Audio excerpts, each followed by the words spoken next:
Hello everyone, कुकड़ class में आपका स्वागत है। तो आज हम लेकर के आए हैं सीटेट 2023 की पेडागोजी, जो कि ईवीएस पर्यावरण अध्ययन की पेडागोजी है। और ये चुनिंदा क्वेश्चन लेकर के आए हैं, क्योंकि सीटेट 2023 का नोटिफिकेशन आ गया है और 20 मई से इसके फॉर्म अप्लाई हो जाएंगे।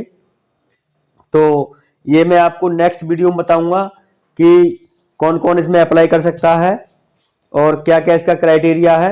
वो मैं सारी बात आपको नेक्स्ट वीडियो में बताऊंगा। तो करते हैं इस सेशन की शुरुआत। अगर आप चैनल पर नए हैं तो चैनल को सब्सक्राइब कर लीजिए और दोस्तों में शेयर करना ना भूलें। और चैनल को सब्सक्राइब करते समय बेल आइकन दबाएं, ताकि जो नोटिफिकेशन सबसे पहले आपके पास पहुंचे। क्वेश्चन नंबर 1 है हमारा, पर्यावरण शिक्षा का उद्देश्य है। मतलब जो पर्यावरण एजुकेशन है हमारी, उसका क्या उद्देश्य है। ऑप्शन है हमारे पर्यावरण की सुरक्षा तथा संरक्षण। ऑप्शन बी है पर्यावरण के संसाधनों का अधिकतम उपयोग। ऑप्शन सी है पर्यावरण के संसाधनों का न्यूनतम उपयोग। और ऑप्शन डी है हमारा इनमें से कोई नहीं। तो इसका सही उत्तर क्या होना चाहिए?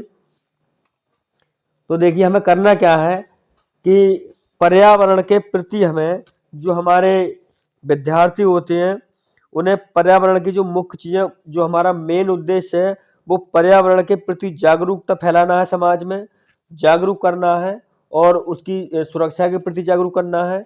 और जो हमारे छात्र हैं उन्हें इससे जोड़ना है, ताकि वो पर्यावरण के प्रति जागरूक हो सके। तो इस क्वेश्चन का सही उत्तर होगा हमारा ऑप्शन ए हो जाएगा, पर्यावरण की सुरक्षा तथा संरक्षण। ऑप्शन ए जो है हमारा सही हो जाएगा। मतलब पर्यावरण शिक्षा का उद्देश्य है कि पर्यावरण की सुरक्षा और संरक्षण।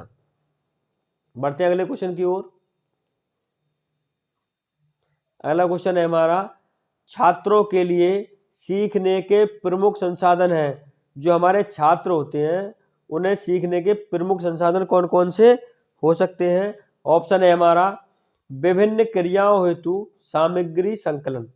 मतलब जो हम बहुत तरह की क्रियाएं करते हैं उनके लिए सामग्री होनी चाहिए। ऑप्शन बी है हमारा ग्रंथालय। और ऑप्शन सी है सर्वे एवं प्रोजेक्ट निर्माण। जो सर्वे करें उसका प्रोजेक्ट का निर्माण भी करें। और ऑप्शन डी है हमारा उपरोक्त सभी।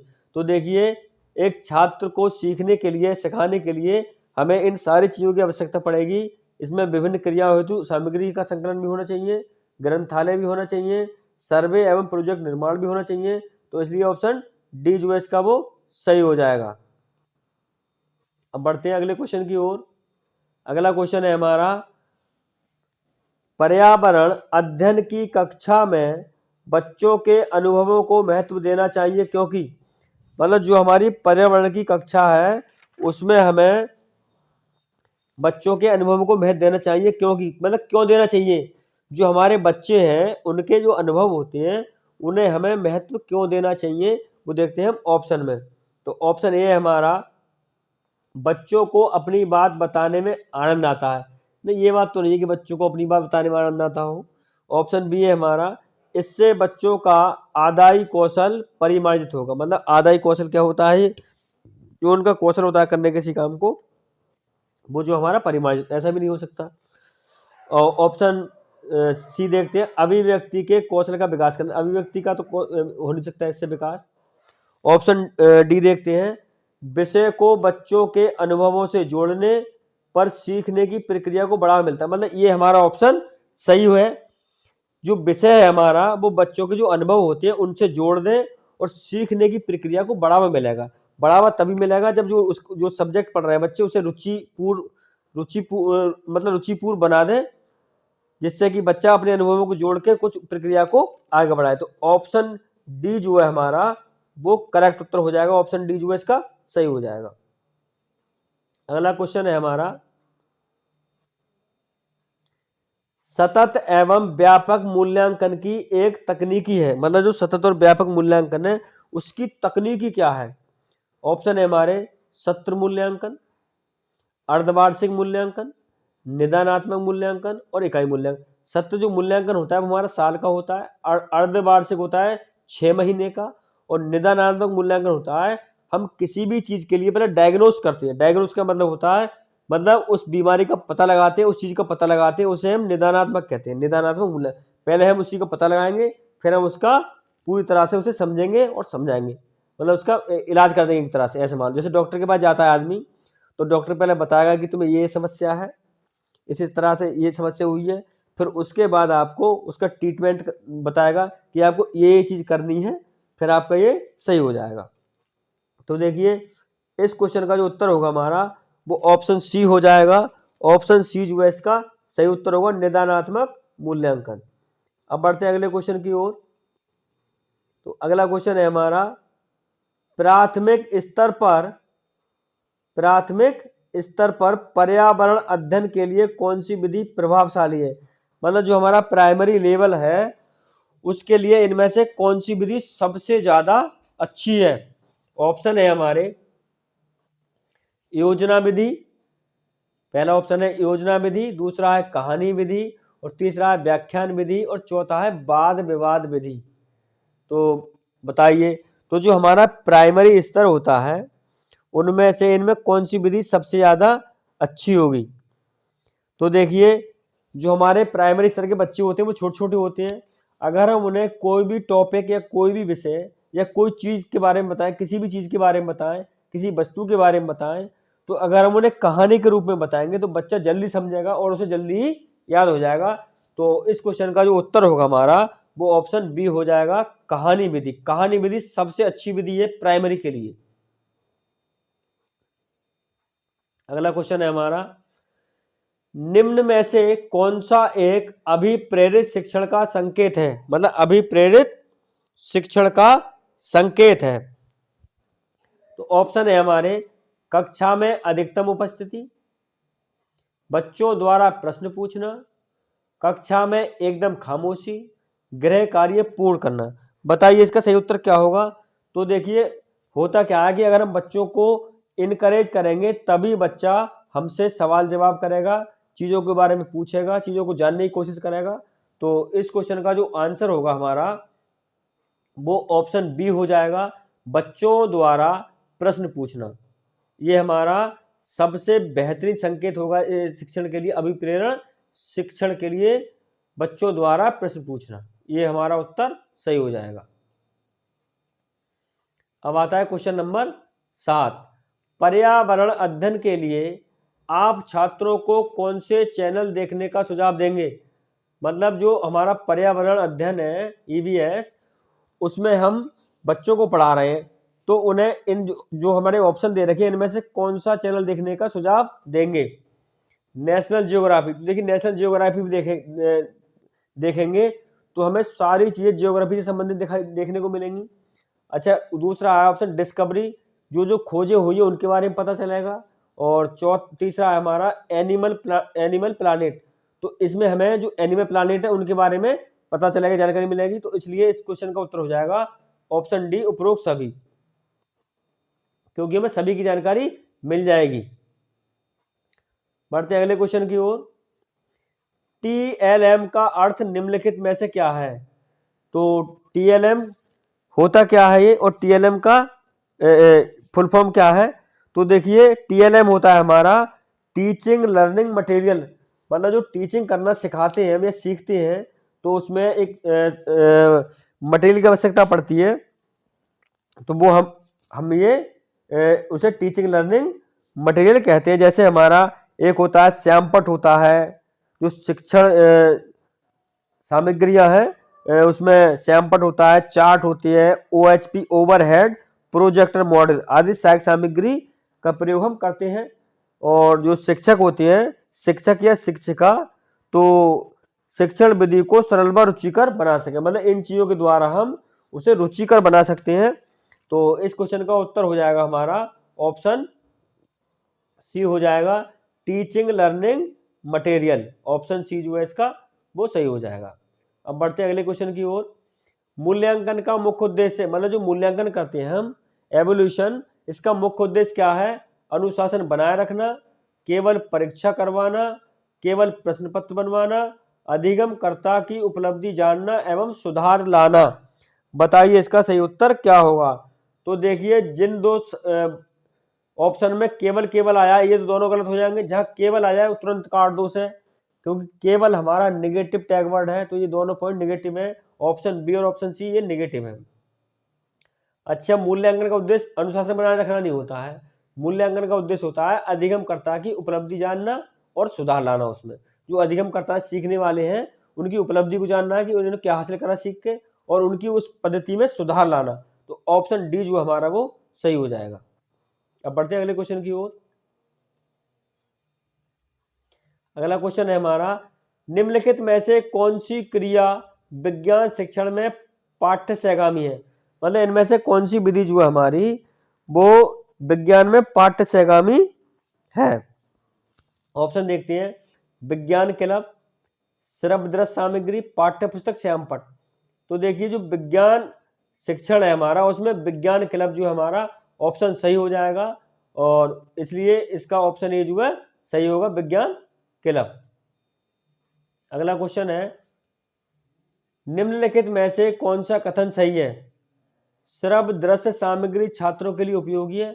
मतलब जो श्रव्य दृश्य सामग्री होती है, हमें सुनाई भी दे और दिखाई भी दे, ऐसी सामग्री वो छात्रों के लिए उपयोगी है। ऑप्शन बी है हमारा, चार्ट एवं ग्राफ श्रव्य दृश्य सामग्री। ये मतलब चार्ट जो होती है किसी चीज की, चार्ट चित्र वगैरह, और ग्राफ श्रव्य, ये क्या उपयोगी है? अगला ऑप्शन है, चार्ट का प्रयोग केवल सामाजिक, ये तो जिसमें केवल आ गया उसे तुरंत काट दो, ये तो नेगेटिव पॉइंट हो गया। शिक्षण में कुशलता के लिए श्रव्य दृश्य सामग्री महत्वपूर्ण नहीं है, तो ये तो वैसे नेगेटिव नहीं आ गया इसमें। तो देखिए इस क्वेश्चन का जो उत्तर हो जाएगा हमारा वो ऑप्शन ए हो जाएगा।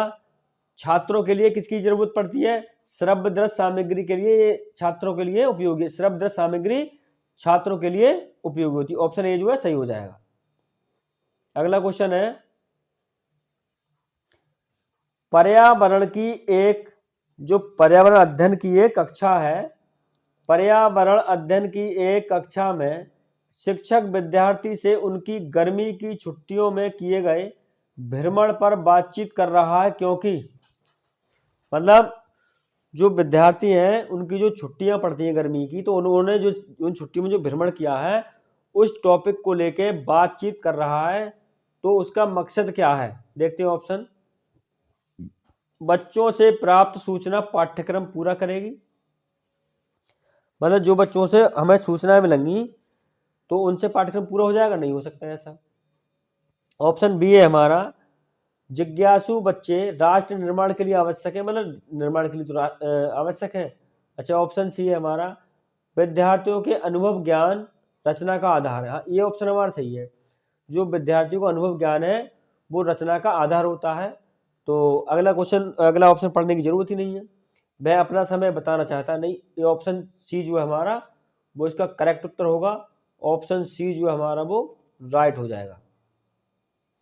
अब आता है हमारा क्वेश्चन नंबर अगला, कौन सी प्रक्षेपित सामग्री है? मतलब इनमें से कौन सी सामग्री है वो प्रक्षेपित है?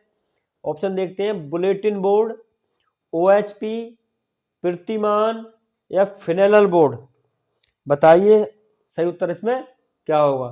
तो देखिए जो हमारी प्रक्षेपित सामग्री है वो होगी हमारी OHP, यानी ऑप्शन बी जो हमारा वो सही हो जाएगा।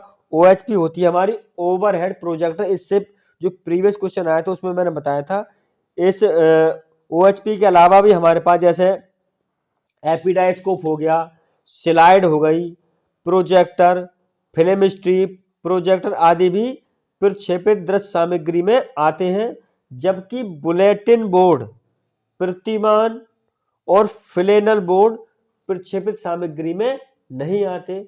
मतलब ये जो तीनों हैं, बुलेटिन बोर्ड, प्रतिमान और फ्लेनल बोर्ड, ये हमारे प्रक्षेपित सामग्री में नहीं आते हैं। प्रक्षेपित सामग्री में आते हैं हमारे एपिडाइस्कोप, स्लाइड प्रोजेक्टर और फिल्म स्ट्रिप और प्रोजेक्टर, ये हमारे प्रक्षेपित सामग्री में आते हैं। तो ऑप्शन बी जो है इसका सही हो जाएगा। अब आता है हमारा क्वेश्चन नंबर अगला, संविधान सभा ने राष्ट्रीय गान को अपनाया था। मतलब जो हमारी संविधान सभा थी उसने राष्ट्रीय गान को कब अपनाया था? ये तो सबको पता ही होगा कि जो राष्ट्रगान है हमारा जनगण मन अधिनायक, ये संविधान सभा ने 24 जनवरी 1950 ईस्वी को अपनाया था, और ये सर्वप्रथम हमारा 27 दिसंबर 1911 27 दिसंबर 1911 को भारतीय कांग्रेस के कलकत्ता अधिवेशन में मतलब गाया गया था।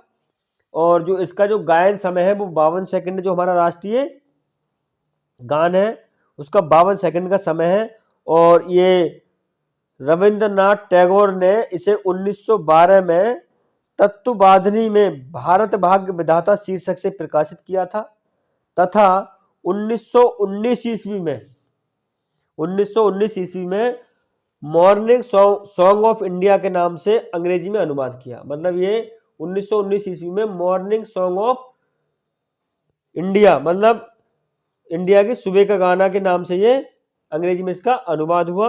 और 27 दिसंबर 1911 को ये भारतीय कांग्रेस के कलकत्ता अधिवेशन में गाया गया था। और 24 जनवरी 1950 को इसे जो संविधान सभा थी हमारी उसने अपनाया था। तो इस क्वेश्चन का जो उत्तर होगा हमारा वो ऑप्शन बी हो जाएगा, 24 जनवरी 1950। अब बढ़ते हैं अगले क्वेश्चन की ओर। इस वीडियो का अंतिम क्वेश्चन है हमारा ये क्वेश्चन है हमारा, पुष्कर मेला कहाँ आयोजित किया जाता है? जो पुष्कर मेला होता है ये कहाँ आयोजित होता है? पुष्कर मेला हमारे भारत में बहुत ज़्यादा प्रसिद्ध है। ये होता कहाँ है? ऑप्शन है हमारे जयपुर में, उदयपुर में, जोधपुर में या अजमेर में। तो बताइए ये कहाँ होता है? तो देखिए जो पुष्कर मेला है ये हमारा अजमेर जो है वो उससे 11 किलोमीटर दूर एक हिंदुओं का तीर्थ स्थल है पुष्कर नाम, जिसका नाम है पुष्कर पुष्कर नाम है, जिसमें बड़ी संख्या में देश और विदेश से लोग आते हैं इसे देखने। और वहाँ एक पुष्कर झील है जिसमें लोग स्नान करते हैं। और हर साल कार्तिक महीने में लगने वाला ये मेला, यहाँ ऊंट बहुत मिलते हैं, मतलब ये ऊंटों के लिए फेमस मेला है। और पुष्कर में कई राजस्थानी संस्कृतियों का मिलन देखने को मिलता है, मतलब ये प्रसिद्ध मेला है। तो ये हमारा अजमेर में लगता है। जो पुष्कर का मेला वो कहाँ लगता है? अजमेर में। ऑप्शन डी जो है इसका सही हो जाएगा। तो दोस्तों इसी के साथ आज का सेशन यहीं समाप्त करते हैं। अगर आप हमारे चैनल पर नए हैं तो चैनल को सब्सक्राइब कर लेना और बेल आइकन दबाना ना भूलें, ताकि जो भी हम वीडियो डालें सबसे पहले नोटिफिकेशन आपके पास पहुंचे। और वीडियो को ज़्यादा से ज़्यादा दोस्तों में शेयर कीजिए